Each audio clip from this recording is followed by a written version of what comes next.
My legs and feet shiver in the draft. The noise sounds distant to begin with, and then I realise it's right in my ear. Get up! It can't be the morning. Finn and I were bickering again last night.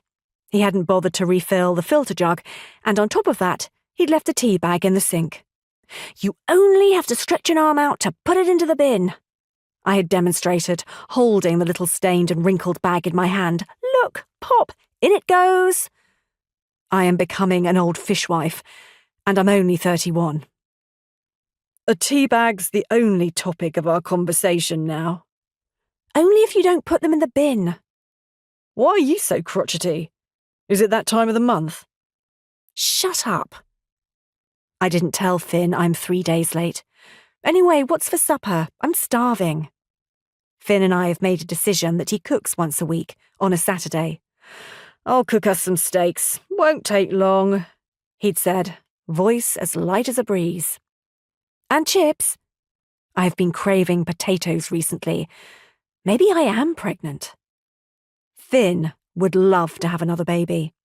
He is close to his twin brother Ed and would love George, our 6-year-old son, to have a playmate. I would be happy to stop with one. I'm an only child and have a close bond to my parents.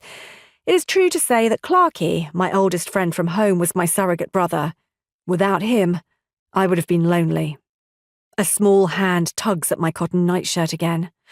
My brain won't let me sleep anymore, George says. Finn gets out of bed, boasting that he can survive on the same amount of sleep as Margaret Thatcher. Wake up! George bellows in my ear again. Don't shout. We might be getting old, but we're not deaf, Finn adds. I yawn. That's something to look forward to.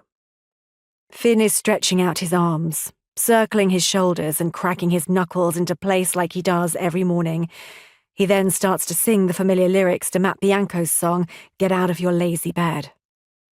George joins in, somewhat flat. I sit up and rub my eyes. I have a weird feeling in my stomach. I was having the strangest dream that I was marrying Clarky in a hot air balloon. I am terrified of heights, and Finn, of all people, was officiating, dressed in a long dark robe and white collar, and finding the whole event inappropriately funny. He was roaring with laughter in between the vows. I smiled to myself, remembering that when Finn and I announced our engagement, Clarky wrote all the lovely things that everyone else writes in a congratulations card, but then, in tiny, almost illegible writing at the bottom, he wrote, Remember, there are 3 of us in this marriage. I pick up the clock, trying to shake the dream out of my head.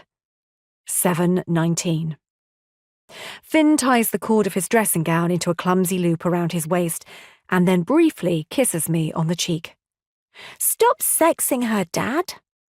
George crosses his arms and waits impatiently. Finn and I look at each other in disbelief before both laughing. Where did he get that one from? School is like the lucky dip.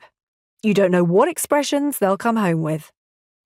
Mum's cross because I said the word sex, George says. Well, I reckon we should go make her one of our finest cooked Sunday breakfasts, Finn suggests, and they leave the bedroom like 2 happy children, George clinging on to Finn's dressing gown cord and pretending his father's a horse. Giddy up, Dad,